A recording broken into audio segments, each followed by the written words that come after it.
Your workout starts before you walk into the gym.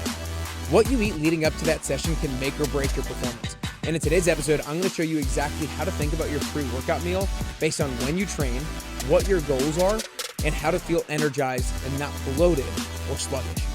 We're going to talk about when to eat, how much to eat, and what types of foods to focus on, and what to absolutely avoid.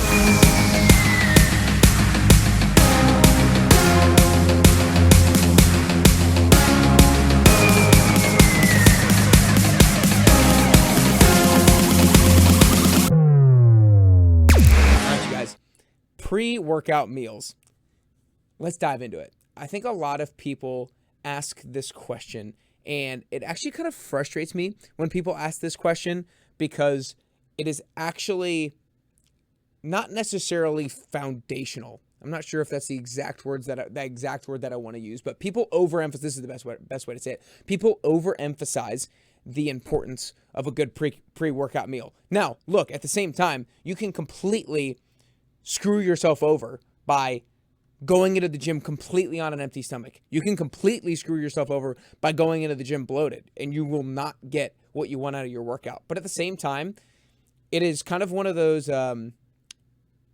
smaller things that you want to make sure that you do to optimize. So it's like if you're going to fast food every single day, then your pre-workout meal is not going to make or break. It's like you need to make sure you are eating healthy, generally speaking, you're exercising consistently, generally speaking, before you even start worry about dialing in your pre-workout meal. But today we're going to be talking to the people who do have some of these foundations laid. They are eating clean most of the time. They are working out pretty darn consistently because your pre-workout meal can help you take things to another level.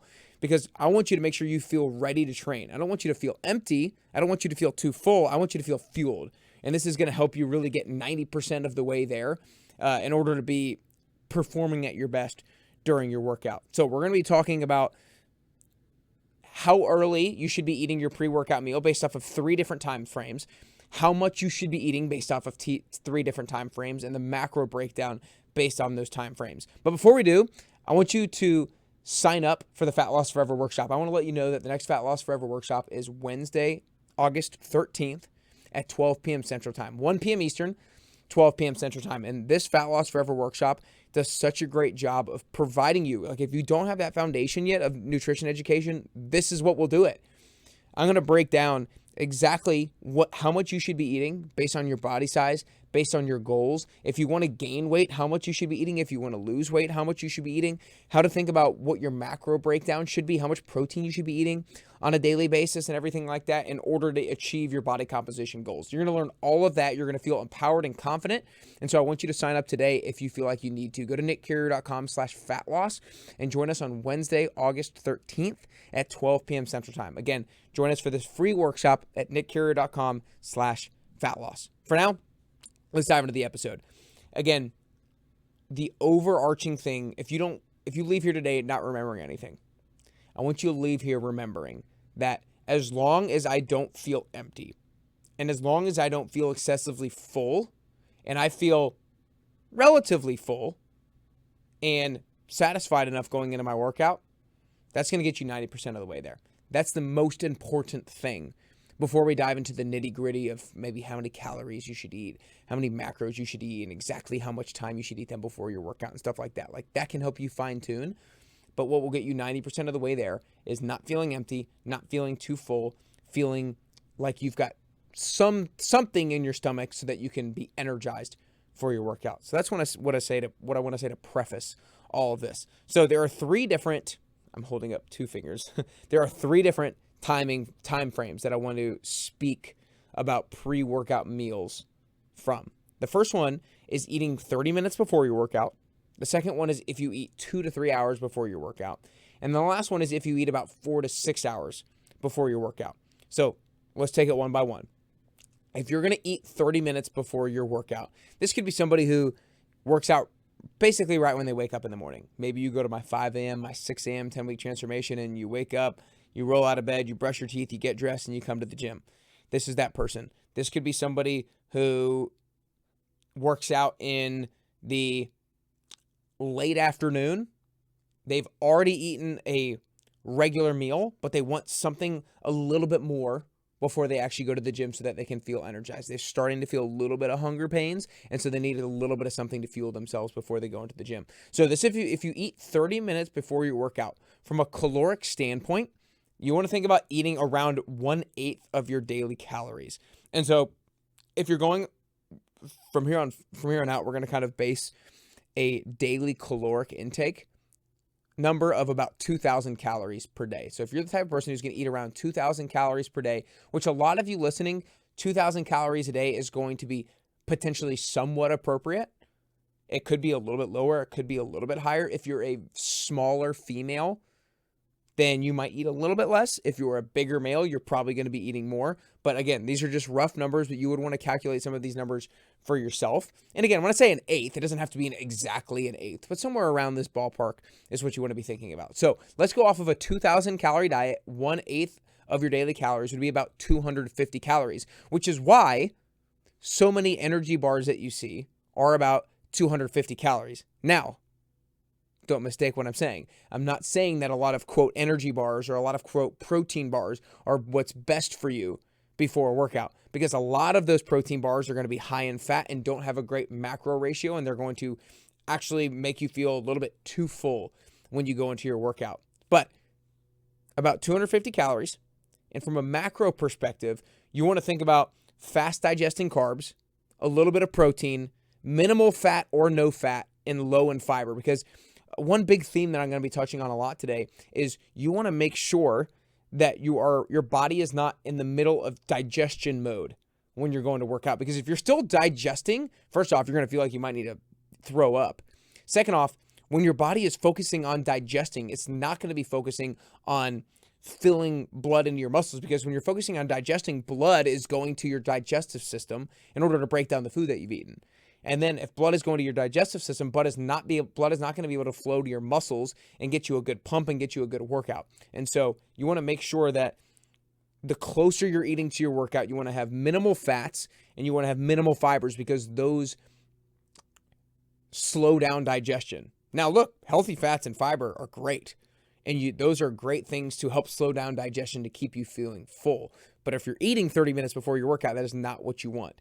So a good example of what this might look like is you might have about 15 to 20 grams of protein and 40 grams of carbs. Now, again, I'm going to be talking through the lens of about a 2,000 calorie diet, so around 250 calories. If you have 50 grams of protein, 40 grams of carbs, 0 grams of fat, then that'll get you to 220 calories. So a few quick examples of that is going to be maybe a turkey stick, so a turkey jerky stick, and an apple, so a little bit of protein and some carbs. Then a banana and a protein shake would be a great way. A protein shake you could mix in water, or you can mix in skim milk so there's no fat in it. Or you could think of a sports drink in a protein shake. So again, water or milk and some protein powder, hopefully a lower fat protein powder, and then a sports drink like a Gatorade will provide you some carbohydrates as well. So that is if you're eating 30 minutes prior to your workout. Now, if you're eating 2 to 3 hours before your workout, this could be somebody who's working out late morning, like in my 10 a.m., 10-week transformation time. Maybe you're working out at 10 a.m. and you're eating breakfast around 7:30. And so you want a pretty good meal, but you don't want it to be too full, because you don't want it lingering in your stomach and still digesting by the time you work out. But you might not want to go on an empty stomach, because maybe it was a little bit of time before you went to sleep when you finished your last meal. And so you need something to fuel you throughout that workout. And so if you're eating 2 to 3 hours before your workout, you might want to be eating from a caloric standpoint around 1/5 to 1/4 of your daily calories. And if you're doing a 2,000 calorie diet, that's going to be around a 400 to 500 calorie meal. For a lot of people, that would be somewhat of a normal sized meal. It might be a smaller sized meal for a lot of us. And for your macros perspective, you want to think carbs, a lean protein, low in fat, and moderate fiber. So a rough outline of what that macronutrient breakdown might be is 25 grams of protein, 55 grams of carbs, and 15 grams of fat.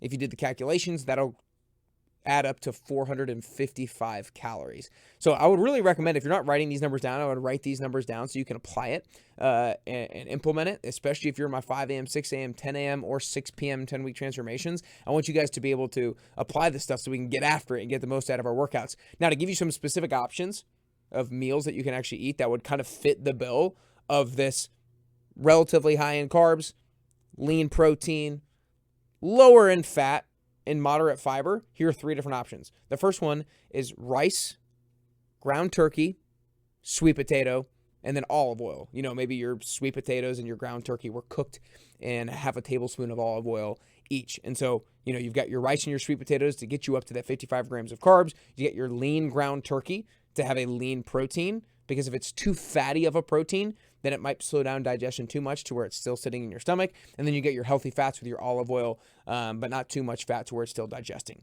Second good meal might be an egg white omelet with some potatoes and fruit. So again, egg white omelet. The only reason why I say egg white omelet is because if you have too much fat in the meal, then you might still be digesting. And one egg has about 5 grams of fat. And so if you use 3 grams of egg plus something like olive oil, then you might rack up your grams of fat to 25, 30, 35 grams of fat relatively quickly.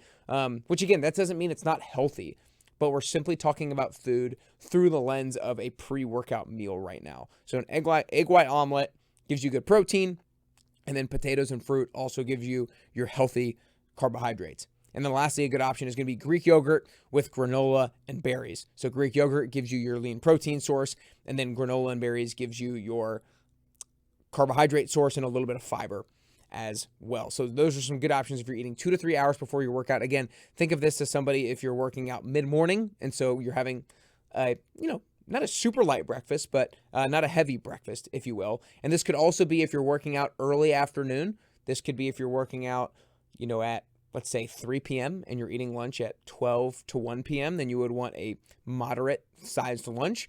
Now, I don't know too many people who are late night workouters, but if you are a late night workouters, worker outer would probably be the way to say it, then that would be if you're, eating a lighter dinner at around 5:36, and then you're working out around 8.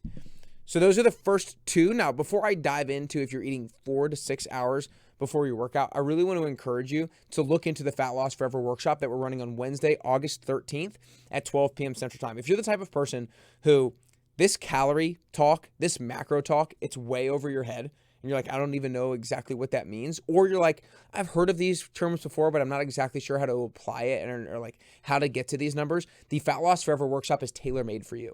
It's tailor-made to provide you with a baseline education of nutrition so that you know how much to eat and what kinds of food to eat to achieve the body composition goals that you want to achieve. And you can join us for free by going to nickcarrier.com/fatloss and signing up today. Again, August 13th at 12 p.m. Central Time, we're going to hop on a Zoom call, me and a bunch of other people, a bunch of other people. We're going to hop on, we're going to break it down, and I want you to leave there feeling more confident, feeling more empowered than ever before because of the education that you leave with. And you can sign up today by going to nickcarrier.com/fatloss. Now, let's talk about the third and final time increment in which you might eat prior to your workout. And that's eating 4 to 6 hours before your workout.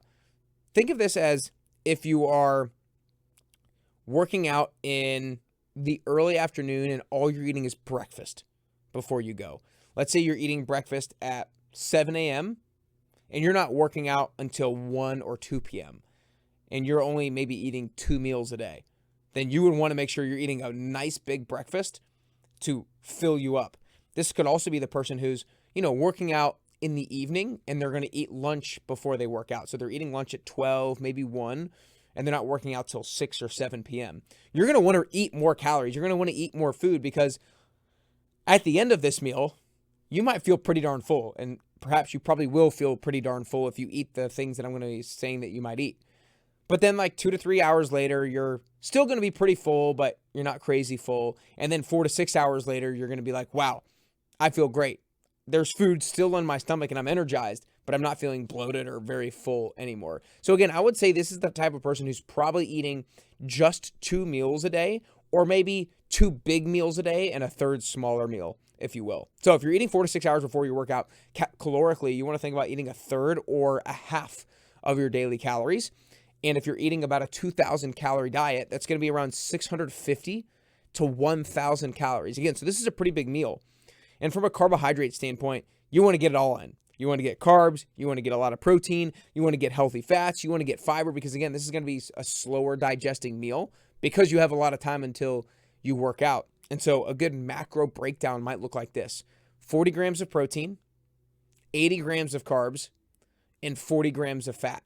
That would add up to about 840 calories, so smack dab in the middle of the caloric recommendation that I gave earlier. Now, 3 good options. I gave mainly, I guess all, but who's to say what's a breakfast meal and what's a lunch meal or what's a dinner meal? But I gave you kind of like midday lunch options, if you will, for these 3 different meal options. The first is steak, sweet potatoes, asparagus, and olive oil. Now, why those particular meals? Well, steak is going to provide you with maybe a fattier cut of meat, so it's high in protein, but also has enough fat in it. Sweet potatoes, because it's a good, healthy carb source. Asparagus to give you more carbs and fiber. And then olive oil, again, to give you some extra fat in there. Second meal option is going to be a salmon bowl with rice, broccoli, and avocado. You're going to get your healthy fats from your salmon and your avocado. You're going to get your protein from your salmon. And you're going to get some more carbohydrates from your rice and your broccoli, and some fiber with your broccoli and your avocado as well. And then a third meal option is ground turkey tacos with lettuce, peppers, avocado, and tortillas with the tacos as well. Tortillas, pepper, lettuce is going to give you carbohydrate source.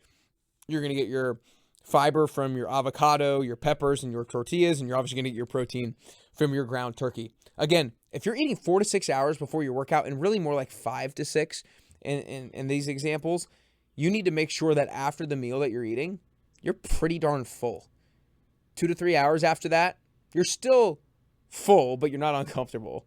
And then by the time it's 4, 5, 6 hours, you're not empty stomach. You still got something in your stomach, but now you're like revved up and ready to go. So 30 minutes before your workout, 2 to 3 hours before your workout, or 4 to 6 hours before your workout. So every single person listening to this, you're going to have a general weekly rhythm to your workout routine. If you don't, conversation for another episode. But all of you guys are going to fall into one of these 3 buckets, or maybe 2 of these 3 buckets throughout your week. And you can go ahead and write down the meals that I gave you. You can write down the calories. You can write down the macros and start to apply this yourself. One of the things that grinds my gears about people is we learn. And we feel like learning, and I fall in the trap of this all the time. We feel like because we've learned, we've made progress. But you don't make progress when you learn. You make progress when you act. And so I want you to be able to put this thing into action so that you can start feeling great for your workouts.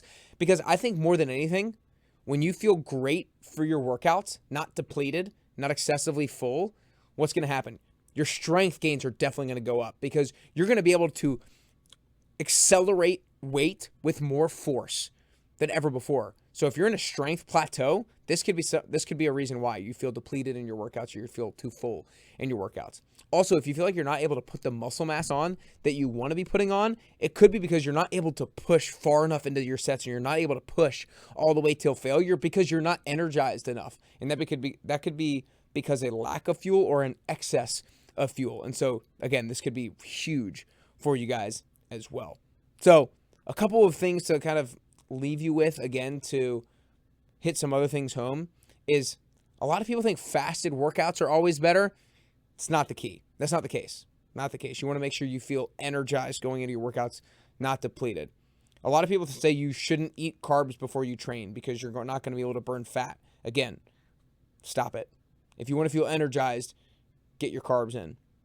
And a big meal right before your gym giving you energy, no. If you have a big meal before going into the gym and you feel like that food is sitting in your stomach, you might feel that thing start to come up your esophagus mid-set, and you don't want to do that. But again, you want to stay away from heavy fats, greasy food, high fiber veggies, and big meals too close to training. And because those could very much hinder your ability to perform in your workouts. I hope you guys enjoyed today's episode. Again, if you want to further dive into the foundational principles of nutrition, then join us for the Fat Loss Forever workshop on Wednesday, August 13th at 12 p.m. Central Time. You can join today by going to nickcarrier.com/fatloss. You can sign up today by going there, and I will leave you more confident and more empowered than ever before. So when people are talking out there about nutritional things, you can sense their BS or not. Sign up today by going to nickcarrier.com/fat loss. I hope you enjoyed today. Again, this isn't necessarily going to make or break your fitness results and your body composition results. Because if everything else is out of whack, this is not the first place to start. If everything else is dialed in, this is a great way to further optimize. And so I hope you start to apply these things. If you enjoyed today's episode, you can also go back and listen to not seeing strength gains in the gym. Stop doing that and do this. That is a previous podcast episode that we've recorded. If you're watching on YouTube, you can click on that video and start watching that now. If you're listening on Apple Podcasts app or on Spotify, then you can find it in the show notes in the description. Also, if you're listening on Apple Podcasts and Spotify, make sure you hit the follow button so you can get notified of the future episodes that come out. If you're watching on YouTube, hit that like and subscribe button down below. I hope today helps you get closer to the healthiest version of yourself, and ultimately, I hope today gets you closer and closer to your best you.